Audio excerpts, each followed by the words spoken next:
Karibu sana mtazamaji wangu. Ni matumaini yangu kwamba Bwana amekulinda na amekuongoza. Umekuwa na siku ya baraka. Na mimi nashukuru pia Mungu amenilinda, ameniongoza. Kwa hivyo nakukaribisha tena katika kipindi cha leo. Tuweze kubarikiwa pamoja. Na kama kawaida yetu pale mwisho wa kipindi nitaenda kuomba na wewe.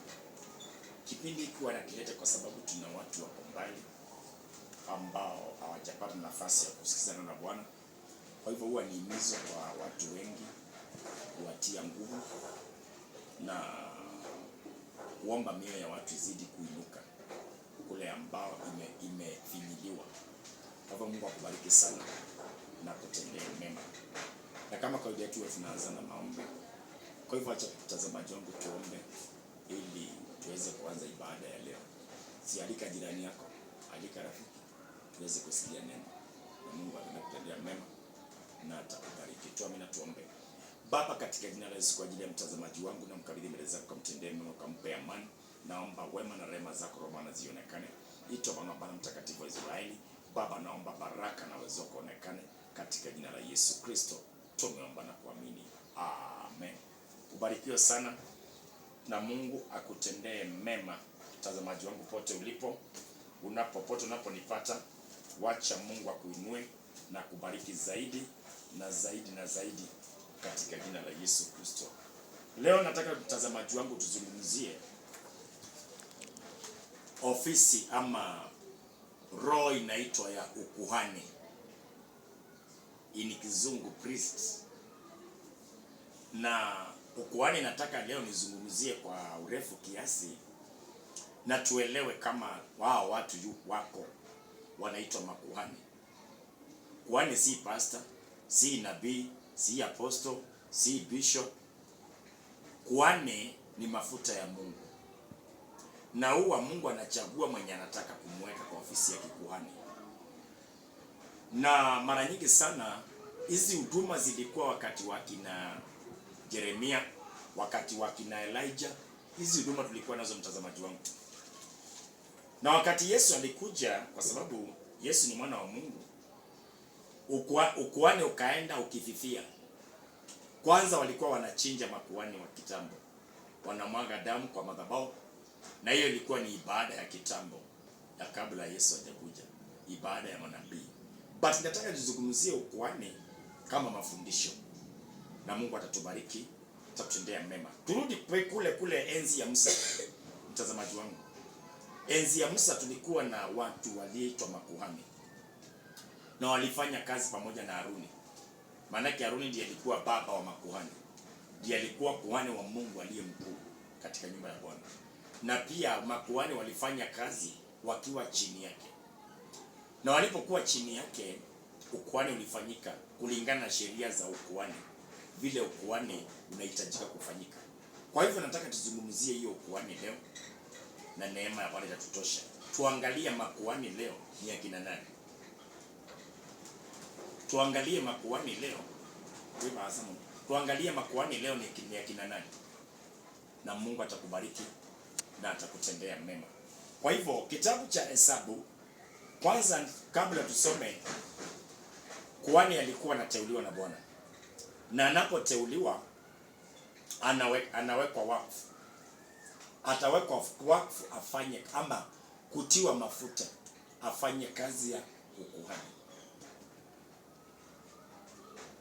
Afanye kazi ya ukuhani. Kwa hivyo walikuwa ni mafuta ama ni kizazi ambao Mungu alikuwa anachukua, wanafundishwa kukaa kwa madhabahu, vile madhabahu inahitajika, vile madhabahu watu wanastahili kukaa.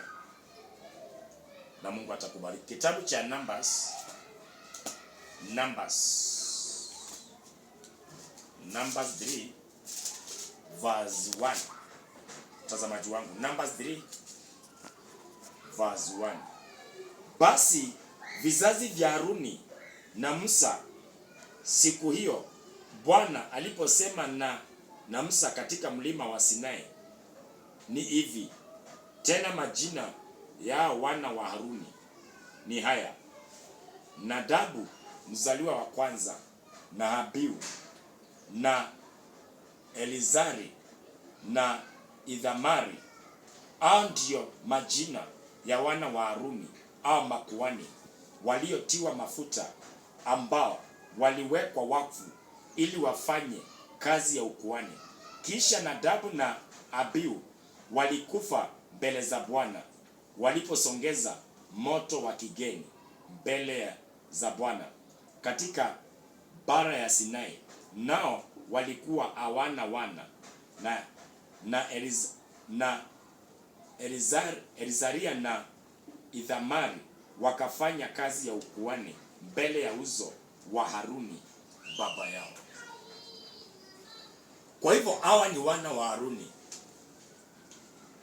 na siku moja walifanya mistake kwa kazi ya ukuhani, wakasongeza moto mbele za Bwana. Haruni alikuwa na watoto 4 wale ambao wanahitajika, wanatajwa kama makuhani. Walisongeza moto mbele za Bwana, wakakufia hapo on the spot. Ukuhani ni kitu ambacho, mtazamaji, palikuwa ama ni ofisi ambao kitambo iliogopewa sana. Ukiangalia kina Zakaria walikuwa makuhani. Aliingia mahali pale mara moja kwa mwaka, na mtu aliingia pale kwa ofisi ya kikuhani akiwa amefungwa nyororo, sababu sheria ya kikuhani ilikuwa pakiingia mtu mwingine anakufia hapo hapo kwa hapo. Waliposongeza moto wa kigeni mbele za Bwana, walikufa on the spot hapo hapo, haikungojea. Sasa wale walibaki wawili, ikasemekana wafanye kazi wakimfesi baba yao, baba yao akiwapa maagizo, vile maagizo inafaa ifanyike katika kazi ya ukuhani. Kwa hivyo ukuhani ni ofisi ambao kulingana na maufunuo, kulingana na ufunuo wa Mungu, na mimi vile nimepata ufunuo, ni ofisi ambao si unabii. Kuhani si nabii.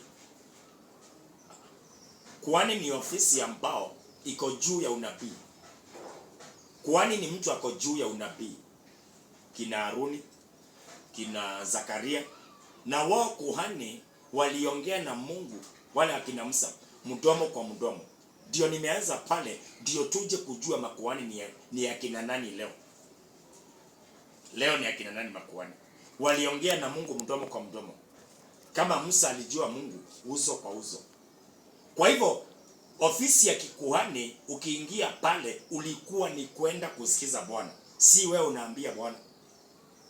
Unapoingia pale, Zakaria alipoingia pale akifanya ibada, akaona malaika. Maandiko inasema kura ilimwangukia alipokuwa katika utaratibu wake wa kufanya kazi ya ukuhani. Mtazamaji wangu, na hao watu Mungu alisema watengwe, hao makuhani. Nimesema tumeanzia wakati wa Musa, tukija tu mpaka wakati wa huu tuko nao wa Yesu Kristo, wakati wa mitume na manabii. Na walitengwa, akasema wasiwe na urithi pamoja na ndugu zao Waisraeli. Kati ya Waisraeli tulikuwa na kabila iliitwa kabila ya Lawi, ile ambayo inatoka makuhani. Bwana akasema wasiwe na urithi katika ndugu zao, wala wasipewe mashamba. Walikatazwa.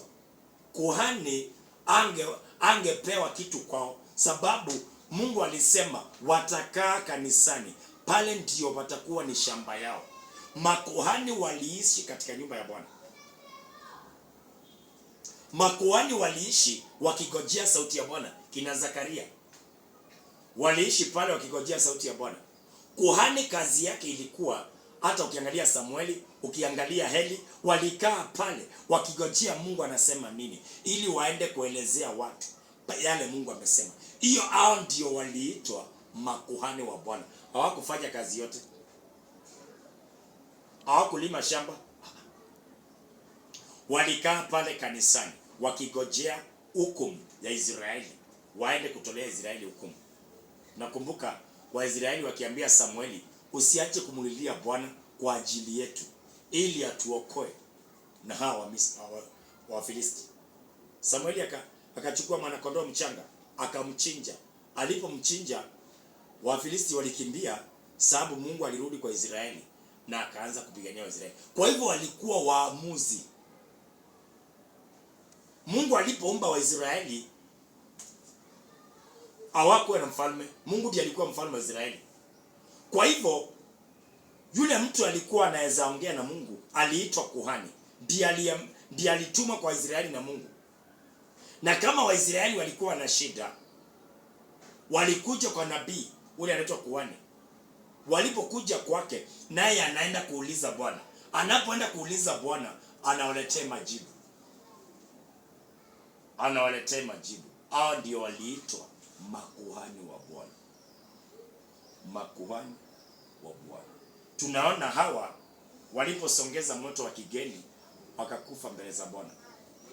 Na hao makuhani ndio walikuwa na sheria ya kubeba sanduku la agano. Unakumbuka walipofika Jordani, vile Mungu aliwaambia Waisraeli wote kabila zote wakiwa 12 waende pale katikati ya Jordan, wachukue kila mtu jiwe moja, waweke juu ya mabega mahali miguu ya makuhani iliposimama imara. Kuna mawe 12 ilichukuliwa na Waisraeli ambao Joshua alikuwa ameweka tayari. Bwana akasema, endeni na haya mawe pale miguu ya makuhani wamesimama, hapo ndipo mtachukua kila mtu jiwe moja mkiwa 12. Mwende na haya mawe mkayaweke chini ya kambi.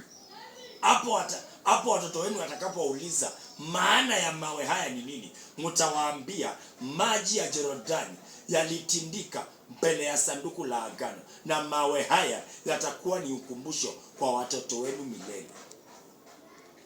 Hao ndio waliitwa makuhani. Kwa hivyo Joshua akawaita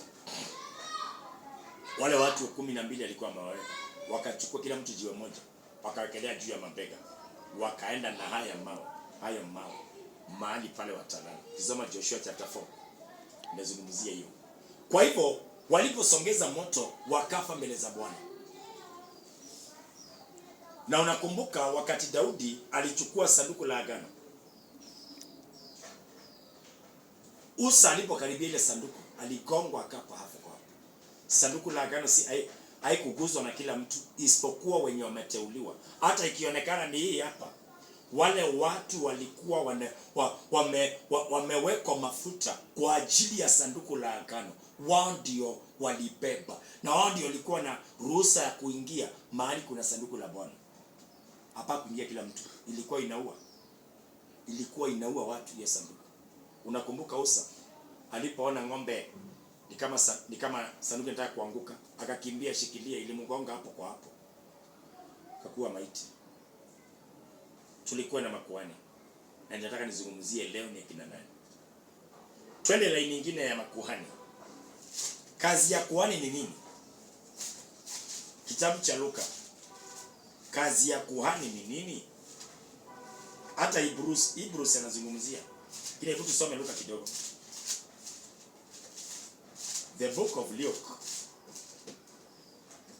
chapter 1:5. Tazamaji wangu, Luka chapter 1 verse 5. Zamani za mfalme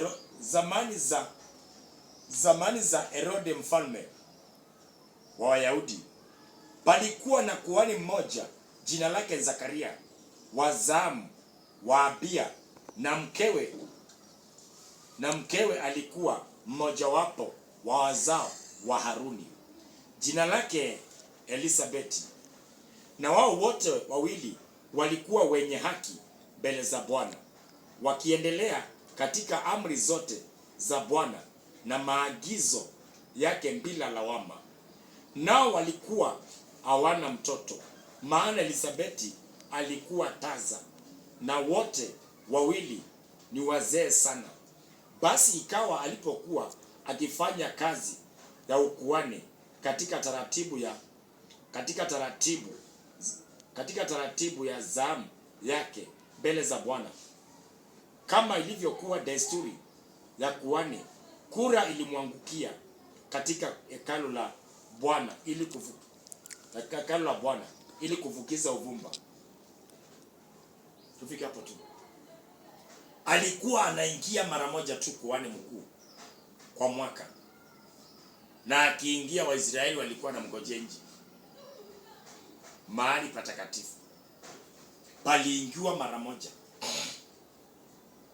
Na walipokuwa wakiingia mara moja, Waisraeli walikuwa nje wakisali. Kwa hivyo kuhani ni mtu wa muamuzi kati ya wanadamu na Mungu, kati ya wanadamu pia na shetani. Hiyo ndiyo kazi ya kuhani mkuu. Kuhani ni kati ya mwanadamu na Mungu. Kama Mungu anatumana, kuhani atasikia.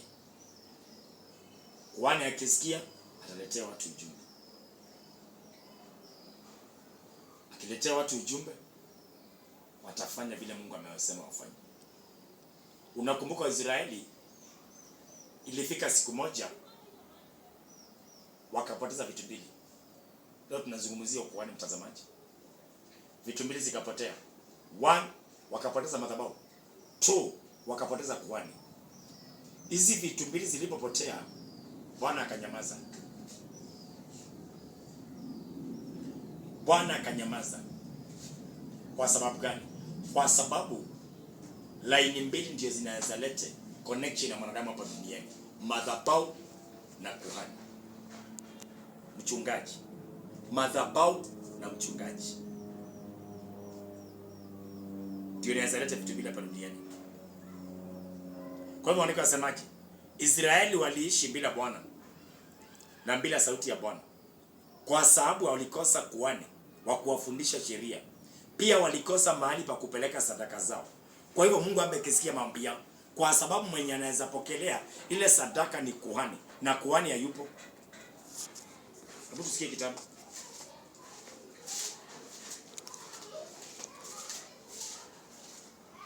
Mambo ya Nyakati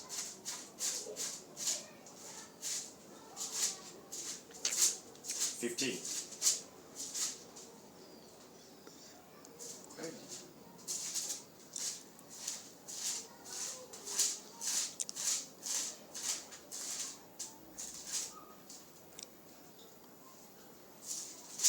Waliishi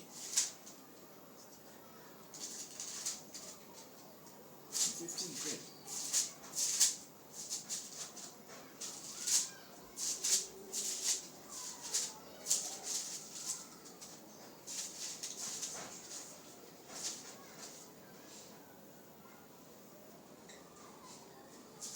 Siko sure man 15.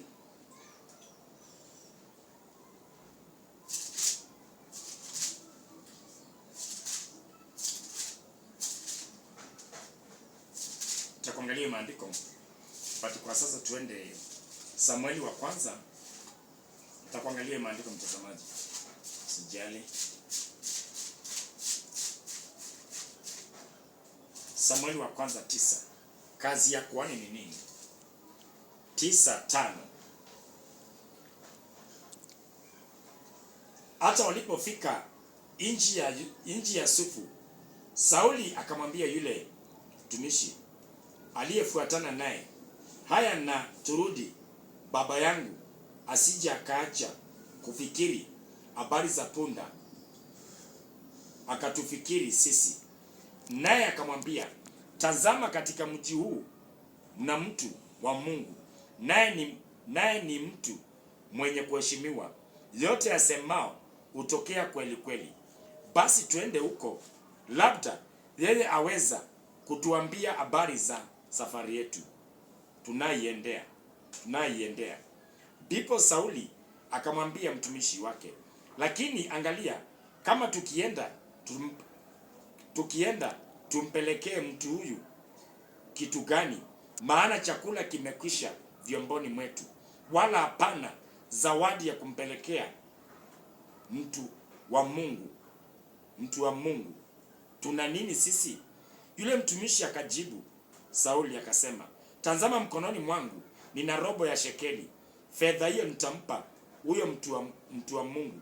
Fedha hiyo atuambie njia yetu.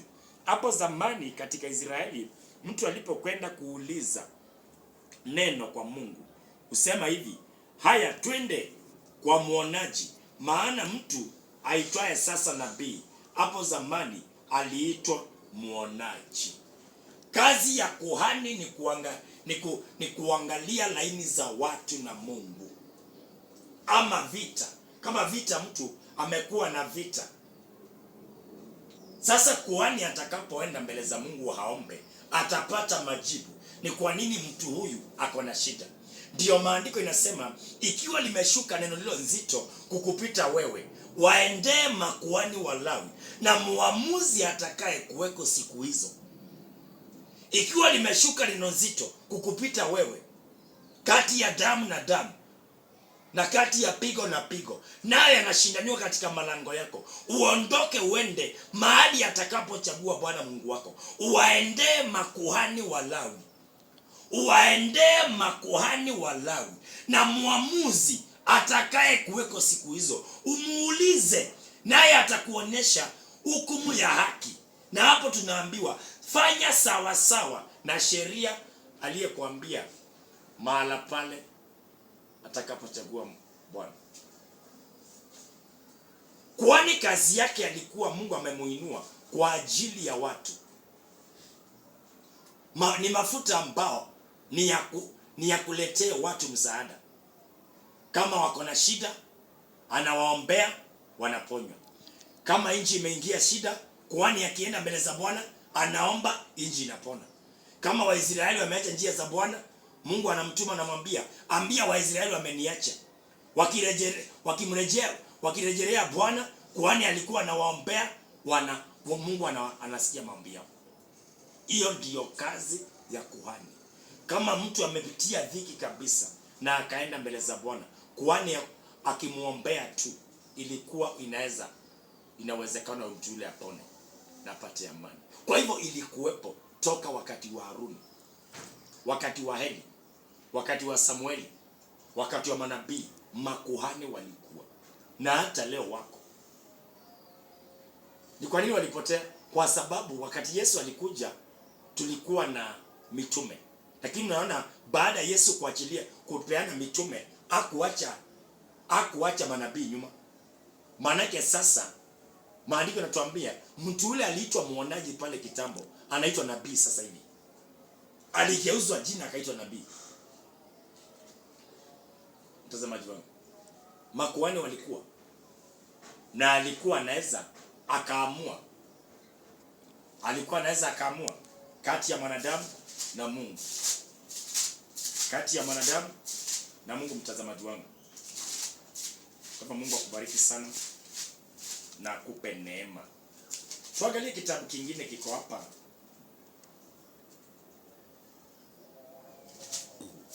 Uone vile Mungu anasema, na Bwana atatubariki sana na neema yake itatutosha. Kwa hivyo walikuwepo. Kitabu cha Kumbukumbu la Torati. Tuangalie sasa kazi ya makuhani. 18, mtazamaji, mstari wa kwanza. Deuteronomy 18 verse 1. Makuhani wa Lawi, kabila yote ya Lawi, wasiwe na fungu wala urithi pamoja na Israeli. Mtakula sadaka za Bwana zifanywazo kwa moto na urithi wake, wala wasiwe na urithi kati ya ndugu zao. Bwana ndiye urithi wao, kama alivyo waambia. Tazamaji wangu. Kwa hivyo makuhani waliambiwa hata kule wamezaliwa, ile kabila wametoka, hata kama watanyima urithi, wasiwe na shaka, kwa sababu Bwana ndiye urithi wake. Bwana ndiye urithi wao. Mtazamaji wangu, Bwana ndiye urithi wao. Makuhani hawakuwa wanaishi pamoja, walitengwa. Walikuwa na area yao ambao walikaa, kabila ya kuhani, maana Bwana alikuwa amewachagua. Hebu tusome Numbers 4. Tunazungumzia kuhani.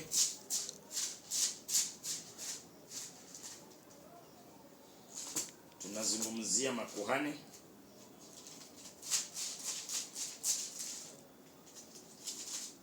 ndio tuelezee ni kina nani leo.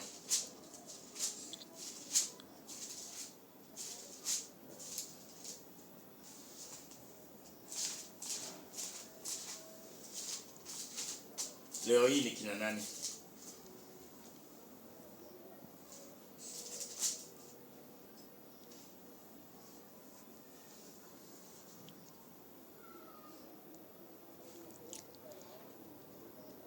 Numbers 3:5.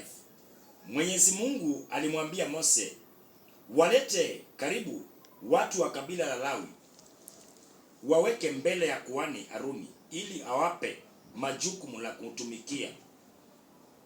kunitumikia.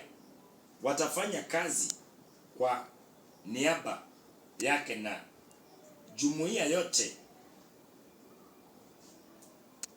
yote kwenye hema la kukutania watahudumu mahali patakatifu.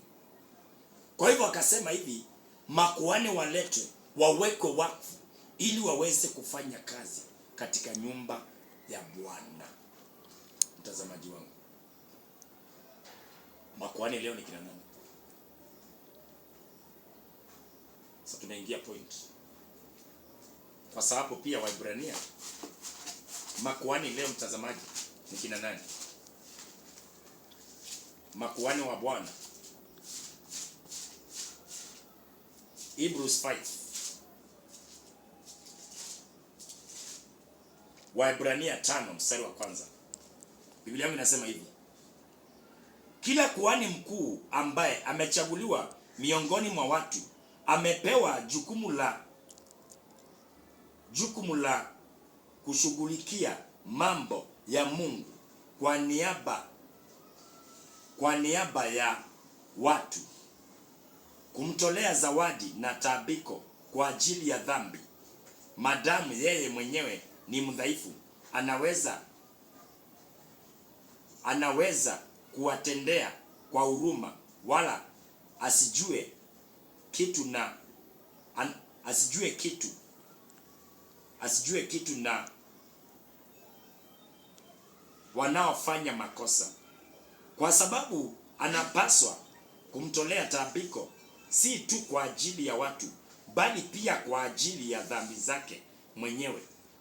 Kwa hivyo hata makuhani pia wao wenyewe pia wana udhaifu. Maandiko yanasema pia, kando na wale watu wanasongeza sadaka, pia hata yeye ni vizuri pia mchungaji asimame kwa ajili ya nyumba yake, kwa ajili ya watoto wake, kwa ajili ya, sababu mke wake si kuhani. Pasa akiitwa, mke hajaitwa, ni msaidizi. Musa ndiye alikuwa aliitwa, Haruni ni msaidizi. Kwa hivyo ndio naona Mungu anaongea na Musa, aongei na Haruni. Hata kama Mungu ataongea na Haruni ni kidogo tu, lakini Mungu aliongea na Musa, naye Musa anaongea na Haruni, naye Haruni alikuwa anaongea pia na Farao. Kwa hivyo majukumu la makuhani ni wasimame kwa ajili ya kutolea watu sadaka ikubalike. Kuhani kazi yake ni asimame, atoe sadaka, alete upatanisho kati ya mwanadamu na Mungu. Mtazamaji wangu, Samueli anaambiwa na Israeli, usiache kumlilia Bwana kwa ajili yetu ili atuokoe na mikono ya Wafilisti. Kwa hivyo kuhani ni wakulete ushirika wa mwanadamu na Mungu karibu. Ushirika wa mwanadamu na Mungu karibu. Hiyo ndiyo kazi ya kuhani. Kwa hivyo hata leo mimi mwenyewe nafaa nitoe sadaka yangu mimi mwenyewe, pia nina dhambi zangu. Mimi nina dhambi zangu. Ndio Paulo anasema hivi, Hebrews, yeye mwenyewe pia ako katika hali ya udhaifu. Kuhani mwenyewe pia ako katika hali ya udhaifu. Nitoe sadaka kwa ajili ya dhambi zangu, nitoe sadaka kwa ajili ya nyumba yangu, nitoe sadaka kwa ajili ya mke wangu, kwa ajili ya watoto wangu. Kwa sababu gani? Tuko duniani, hatujafika mbinguni. Kwa hivyo udhaifu tuko nao. Kwa sababu ndio Paulo anatuambia hivi, yeye mwenyewe pia yuko katika hali ya udhaifu. Si kama hii Hebrews iko, hii haina Ibrania. Yeye yuko katika hali ya udhaifu. Anafaa atoe sadaka. bishop atoe sadaka, pastor atoe sadaka kwa nyumba yake. Nyumba yake si bishop. Angalia uone, wana wa Eli waliharibu ukuhani wote. Hiyo ndio udhaifu nazungumzia leo kwa ajili ya ukuhani. Pastor ndiye ameitwa, watoto wajaitwa. Pia kuna wale wameitwa pamoja, mke na pastor sawa, but watoto wajaitwa. Kwa hivyo tunafuata wao pia, tuwatolee sadaka, tuwapatanishe na Mungu, tuwapatanishe na Mungu. Sijui kama mtazamaji ushawaona kitu ya aibu. Shetani huwa saa zingine anataka kupiga watumishi wa Mungu na aibu. Mama yake ndiye mhubiri mkubwa. Na yeye ndiye anauza bangi mtu kwa mtaa. Si kama ushawaona hiyo? Mama yake ndiye bishop mkubwa. Anaombea watu. But kijana yake amefungua bar. Kwa sababu gani? Tulikosa kudedicate ya watoto wetu. Kwa sababu tunawalisha sadaka. Hao watoto kusoma amesoma na sadaka. Ndio kaona Mungu akaharibu nyumba ya Eli. Kwa sababu gani? Eli hakuchukua nafasi ya kuonya wale watoto. Hata kama aliwaonya, hakuwafanyia ibada. Mimi napenda mtumishi wa Mungu mmoja, kuhani mkuu, anaitwa Ayubu. Ayubu alisema, huenda hawa watoto wangu wamekosea Mungu. Alisongeza sadaka. Alitoa sadaka kwa niaba ya watoto wake. Maana yake alisema, huenda wakati walikuwa wanafanya sherehe walimkufuru Mungu. Ayubu akatoa sadaka. Hao watoto wetu kuzaliwa na bishop si kumaanisha utafuta tena dhambi. Kwanza wao ndio wabaya. Tuko na watoto aina 3 nitawataja. Naona mtoto wa pastor, tusipomwangalia uharibifu karibu. Mtoto wa mwalimu, mtoto wa askari, ama mtu wote wa serikali, au watoto watatu tusipoangalia ndio wanakuwa waizi. Ndio wanakuwa wanogo. Ndio wanakuwa wanatuaibisha. Kwa sababu gani? Unajua mchungaji na hiyo, acha niongee kidogo mtazamaji wangu. Unajua tunapoitwa hatujaitiwa kanisa pekee. Tumeitwa kanisa pia tuangalie hapa kwetu vile walivyo. Sababu nitaweka akili kwa kanisa nisahau kufanyisha watoto wangu homework. Nitaitwa kanisani nisahau kuongea mambo ya kwangu, mambo ya boma yangu, mambo ya mke wangu, tuongee mambo ya boma. Sasa nikisahau, hapo ndio shetani anaanza kupanda wale watoto. Maro anapanda maro, jua wateseki. Na unajua anakula sadaka na maanishaji. Wanakula vitu ambazo zimetolewa na watu wako na kilio, na wao wenyewe wana masaa ya kuomba. Kwa hivyo hiyo sadaka itawalipua, itawaharibu. Watasoma sadaka, watavaa sadaka, watalala sadaka. Magari kuendesha ni sadaka. Kwa hivyo ndio naona nyumba za makuhani. Hebu tuangalie mtazamaji. Tuangalie nyumba ya Eli, Bwana akaikataa. Tuangalie nyumba ya Samueli, Bwana akaikataa. Kwa sababu gani? Kwa sababu wao hawakuwa na nafasi ya vile baba yao anafanya na wao wafanye. Ama kujifundisha. Baba yetu ni kiongozi, lakini si kiongozi hapa duniani. Ni kwa nini watoto wetu wanaharibika? Ama watoto wa watumishi wa Mungu? Kwa sababu ile uongozi tumeitwa si wa Afrika, ni uongozi wa duniani, wa mbinguni. Kwa hivyo uongozi wa duniani kuna tofauti na uongozi wa hapa chini ya jua. Tukirudi hapa, ukimsomea sheria za hapa ataogopa.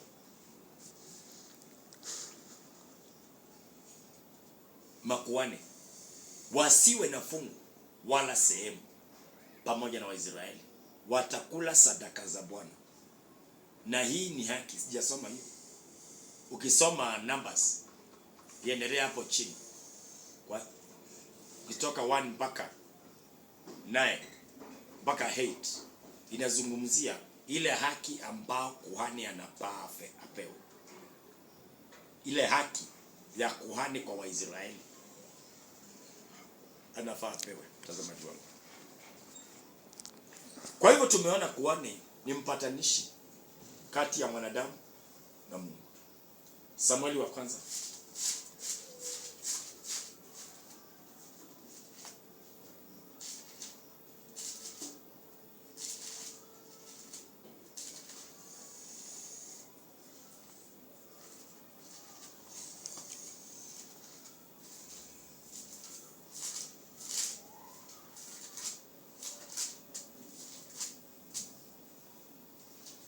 Samueli wa kwanza 7:7. Tazamaje. Hata Wafilisti waliposikia kuwa wana wa Israeli wamekusanyika huko Mispa, mashehe wa Wafilisti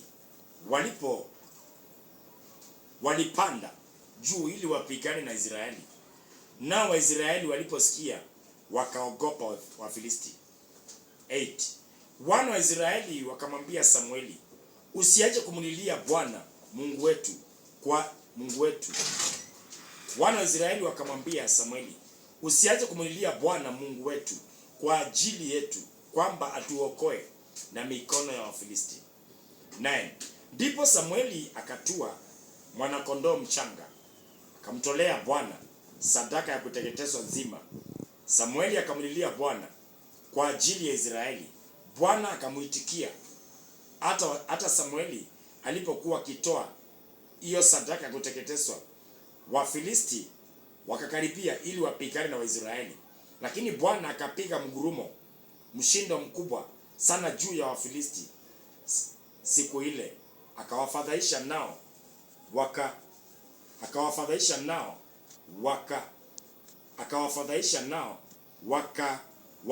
wakaangamizwa mbele ya Waisraeli. Nao watu wa Israeli wakatoka Mispa wakawafuatia Wafilisti, wakawapiga hata walipofika nchi ya Beth-kori.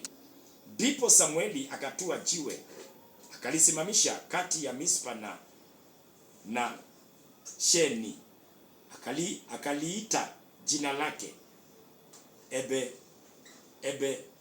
Ebezeri, akisema, hata sasa Bwana ametusaidia. Hivyo Wafilisti wakashindwa wasiingie tena ndani ya mipaka ya Waisraeli, na mkono wa Bwana ulikuwa juu ya Wafilisti siku zote za Samueli. Mtazamaji wangu, kwa hivyo Wafilisti waliposumbua Waisraeli sana, Waisraeli wakaenda kwa kuhani wakamwambia, usiache kumlilia Bwana kwa ajili yetu ili atuokoe na mikono ya Wafilisti. Samueli akasikia kilio cha Israeli, akaenda akachukua mwana-kondoo mchanga akamtoa. Maandiko yanatuambiaje? Kipindi cha Samueli Wafilisti hawakuvuka hata hawakaribia mipaka. Kwa sababu gani? Mkono wa Bwana ulikuwa juu ya Wafilisti. Ni kitu gani kinasababisha wachawi mikono yao iwe juu yetu? Kwa sababu ya kukosa maagizo ama sheria za kuhani pale kanisani unaabudu. Ilikuwa nimalizie hivyo. Kuhani ni nani? Ile chachi unaenda pale, ile chachi unaingia, kale kanyumba tunakaitanga pale ofisi ya bishop, ofisi ya pastor, ofisi ya nani, hiyo ndiyo inaitangwa ofisi ya kikuu. Kwa leo sasa, tukiongea leo kipindi cha Yesu Kristo, pale ndio unaona bishop anapowekwa mafuta, anawekwa mafuta pamoja na bishop na priest pamoja. Bishop na priest ndio awe anaweza toa hukumu. Tuko na mapriest hapa duniani. Aje, hujajua mtazamaji? Wakati tunapewa laini ya bishop kazi yake ni msimamizi. Amepewa kusimamia, na zile kesi ngumu zikipelekewa bishop anatatua. Kwa sababu gani? Bishop ofisi yake ni kubwa. Kando na kanisa, kuna kanyumba pale, ofisi ya pastor, ofisi ya reverend, ofisi ya nani, pale kuna hiyo mafuta. Ni vile sisi hatujui. Ni vile unaona ukiingia pale unaona mafaili, unaona nini, ndio kunatoka certificate, auelewi kwamba ile ni ofisi ya mtumishi wa Mungu. Na pia pale Mungu anaweza kukuja. Mbona zikaunganika? Kwa sababu gani?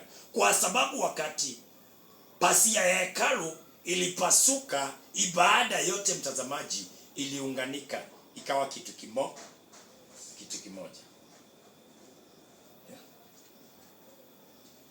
Ndio na tuko na mitume, tuko na manabii, ibada iliunganika ikawa kitu kimoja mtazamaji. Kwa hivyo tunapozungumzia bishop, tunazungumzia ofisi kuu ya Mungu. na pia tuko na archbishop, ofisi za Mungu zinafanya kazi. Ni vile sasa hatuelewi, na ile mafuta iko, hakuna mahali imeenda. Ile mafuta ya Haruni bado iko. Ndio nikasema hivi, hizi ofisi tutazipata kwa pale kwa counseling. Utaenda upate mashauri, upate uelezewe. Kama ni shida ya ndoa, utaona ofisi ya reverend, atakusaidia, atawaunganisha, mtaenda mbali. Ofisi ngumu ya makanisa, utaona bishop, kwa sababu amewekwa pale kwa ajili ya kusimamia sheria za kanisa. Ndiye Yesu anasema hivi, ndiye Musa anasema hivi, ikiwa limeshuka neno nzito kupita wewe, mwaendee makuhani wa Lawi, na muamuzi atakaye kuwa siku hizo atakuonesha njia ya haki. Kwa hivyo fanya sawa sawa na sheria ya Bwana atakaye kuonesha mahala pale, mtazamaji wangu. Kwa hivyo hizi ofisi ziko na zinafanya kazi pale kanisani, kwa kanisa la Mungu.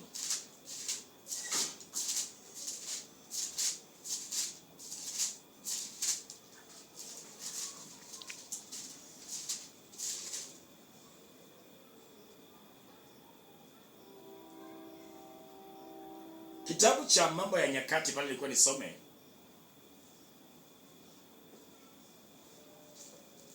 nikasema hivi, kuhani ni sheria. Number 2, madhabahu. Nabii alipotumwa Betheli, hakuenda kuongea na watu, mtazamaji. Alienda kuongea na madhabahu iliyekuwa Betheli. Nabii alipotumwa na Bwana aende nchi ya aende Betheli, alienda akaongea, akasema madhabahu. Akaanza kuambia hiyo madhabahu story zile Mungu alimwambia.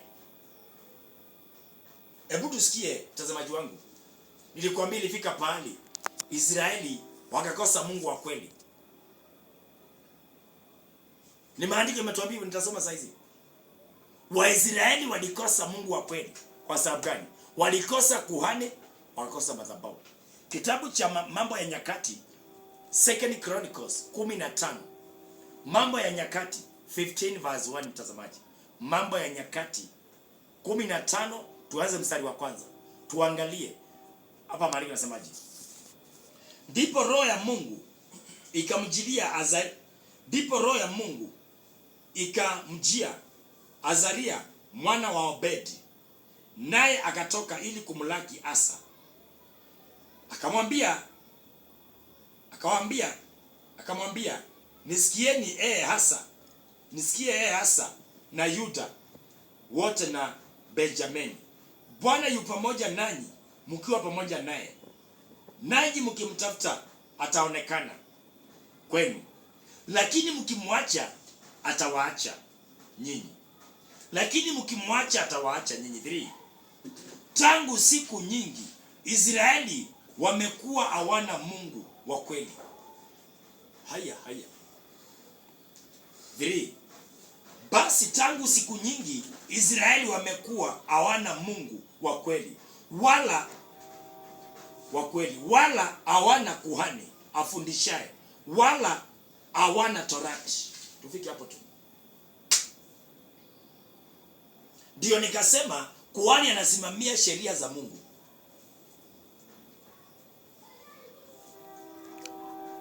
Kuhani atasimamia sheria za kiungu. Kwa hivyo wakati walikuwa wanaingia mara moja pale, alikuwa anaingia pale na maandiko ya sheria, na anaomba, na mbingu ilikuwa inakuja. Mtazamaji wangu, leo makuhani ni kina nani? Kuna watumishi wamekomaa, unaweza ukamwita kuhani. Tuko na maarchbishop ambao wamekomaa, tuko na mitume wamekomaa, tuko na prophet wamekomaa, au tunaweza waita makuhani. Sababu ukiangalia mtu huenda kwa macho ya binadamu si ya Mungu. Ametembea, ametembea mbele za Mungu miaka nyingi sana. But tukiangalia, hii ni huduma ilifuata haki, ambao kuhani alikatazwa hongo. Msipokee rushwa wala hongo. Ni kwa nini hiki kipawa cha kuhani kiliisha kanisani, mtazamaji? Ni kwa sababu tulipokea rushwa. Mungu akituma kwambie, ambia huyu atakufa, usiende kumwambia ataishi, mwambie atakufa. Hiyo ndio sheria ya kuhani. Kama ilikataa watu wasiwe na wake wawili, usiwe na wake wawili. Hiyo ndiyo sheria. Na ndio ukaona zile sheria zilienda zikikosa nguvu, kwa sababu ilifika pahali Bwana akaacha Waisraeli. Ezra akaomba,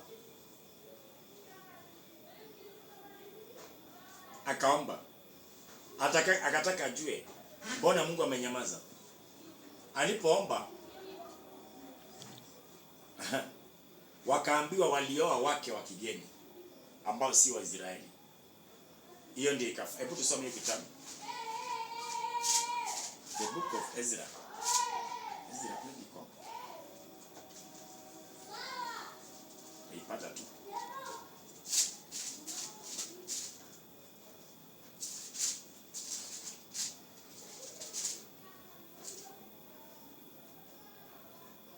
Ezra chapter 10 verse 1, mtazamaji. Basi hapo Ezra alipokuwa akiomba na kuungama, akilia na kujiangusha kifudifudi mbele ya nyumba ya Mungu, wakamkusanyikia katika Waisraeli wote kusanyiko kubwa sana la wanaume na wanawake na watoto, maana watu hao walikuwa wanalia sana. Hata Shekania mwana wa Jeheli, mmoja wa wana wa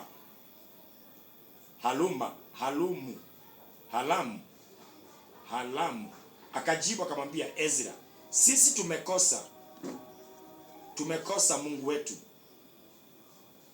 Sisi tumekosa Mungu wetu, nasi tumeoa wanawake wa kigeni, watu wa nchi hizi, lakini kungaliko tumaini wa Israeli katika jambo hili.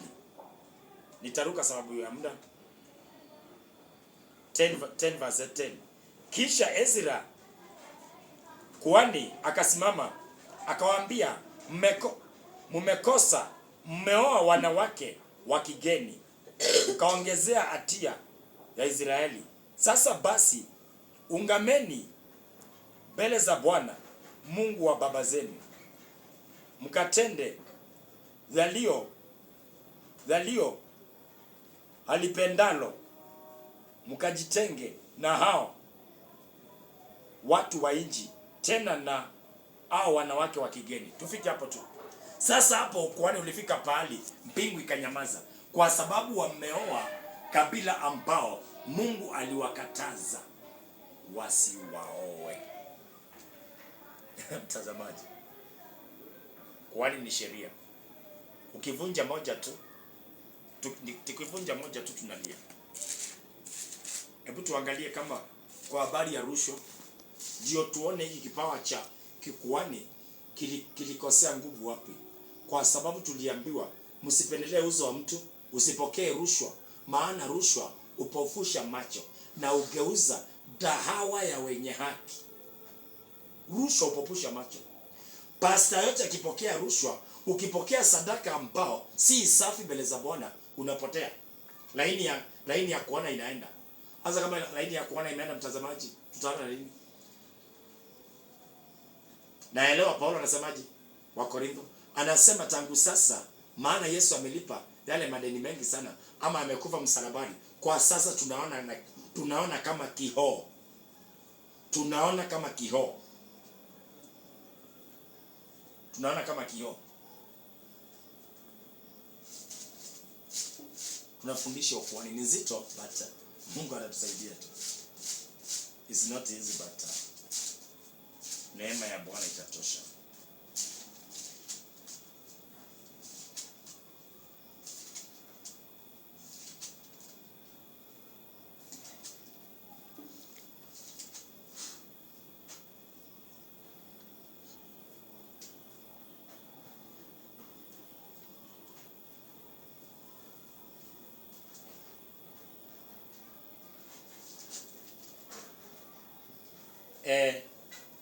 Deuteronomy 16 nitaanza 18. Mtazamaji, weka mwamuzi na maakida katika malango yako yote akupao Bwana Mungu wako kwa hesabu ya kabila zako, nao wanaume wote nao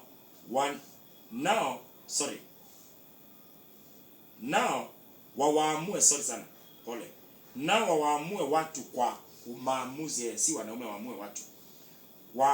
Nirudie, weka waamuzi na maakida katika malango yako yote akupao Bwana Mungu wako kwa hesabu ya kabila zako, nao waamue watu kwa maamuzi ya haki. 19.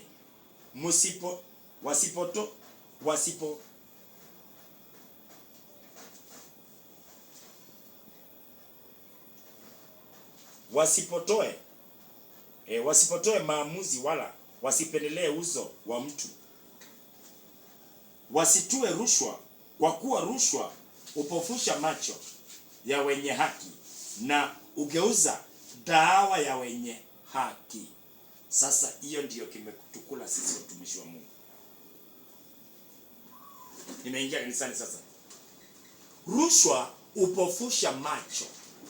Wacha niongee upofusha macho. Rushwa, tunapopokea rushwa itatutoa kwa laini ya kuona. Unajua kuna jicho la Mungu, kuna eyes ya Jesus Christ kwa ajili ya kanisa.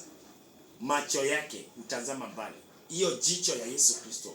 Tunapopokea rushwa, huwa hiyo jicho inakuwa haioni.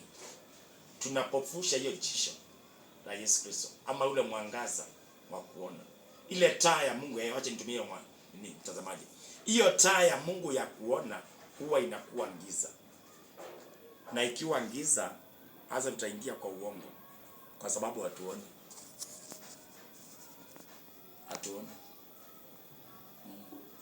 Ndio naona hii laini ya unabii imetumiwa vibaya.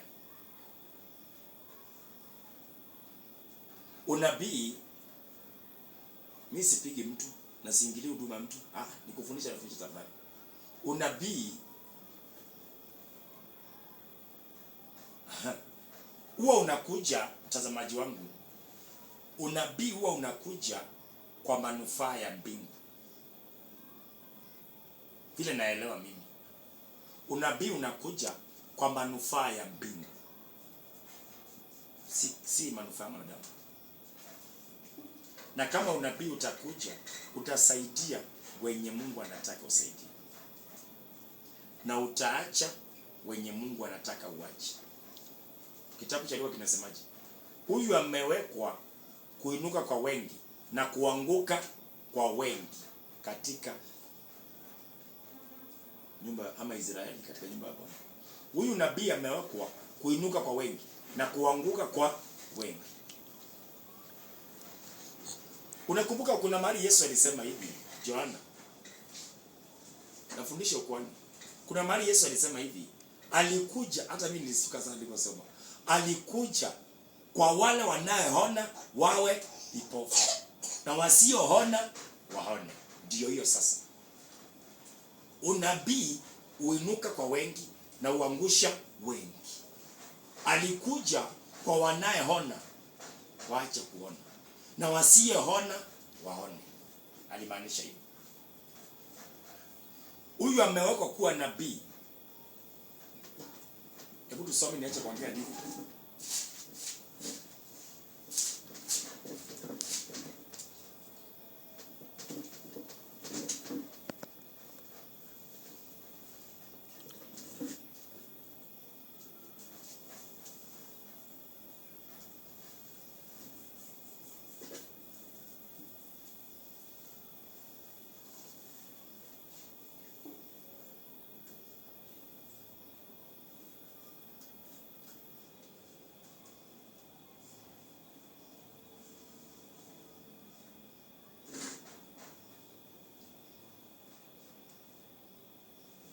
Wacha nianze Luke chapter 2:22. Kisha zilipotimia siku za kutakasika kwao, kama ilivyokuwa desturi ya Musa, walikwenda naye hata Yerusalemu, wakamweka kwa Bwana, kama ilivyoandikwa katika sheria ya Bwana, kila mtoto mwanaume aliyekifungua mimba ya mamaye ataitwa mtakatifu wa Bwana. Wakatoa na sadaka kama ilivyonenwa katika sheria ya Bwana, ua wawili na maakida wa njiwa wawili. Na tazama, pale Jerusalem palikuwa na mtu jina lake Simeoni, naye ni mtu mwenye haki, mcha Mungu, akitarajia faraja ya Israeli, na Roho Mtakatifu alikuwa juu yake.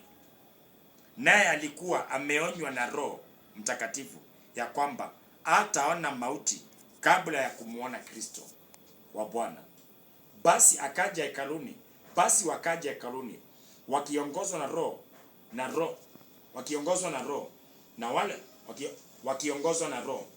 na wale wazazi wakamlete mtoto Yesu ndani ili afanyiwe kama ilivyokuwa desturi ya sheria.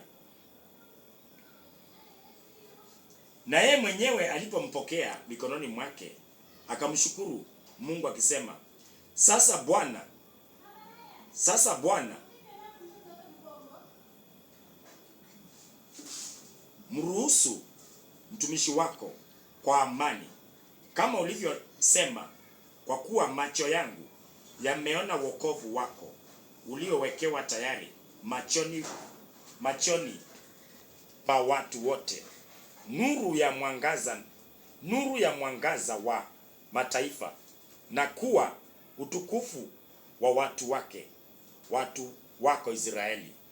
Na baba yake na mama yake walikuwa wakistaajabu hayo yaliyonenwa juu yake. Simeoni akawabariki, akawaambia Mariamu mama yake, tazama, huyu amewekwa kuanguka. Simeoni akambariki, akawaambia Mariamu mama yake, tazama, huyu amewekwa kuanguka na kuinuka kwa wengi walio katika Israeli, na kuwa ishara itanenwa, nawe mwenyewe upanga utaingia moyoni mwako, ili kukufunulia mawazo ya mioyo mingi. Huyu amewekwa kwa ajili ya kuinuka kwa wengi na kuanguka kwa wengi. Hiyo ndiyo maana, ndio nasema kipawa cha unabii ama huduma ya kinabii inapokuja, kwa mfano, inaweza shuka kanisani, unabii usaidie watu 10 na utoke ama na wende. Kwa sababu gani? Ndivyo alivyopenda Bwana. Ama usaidie watu wote. Turudi kwa laini ya kuhani.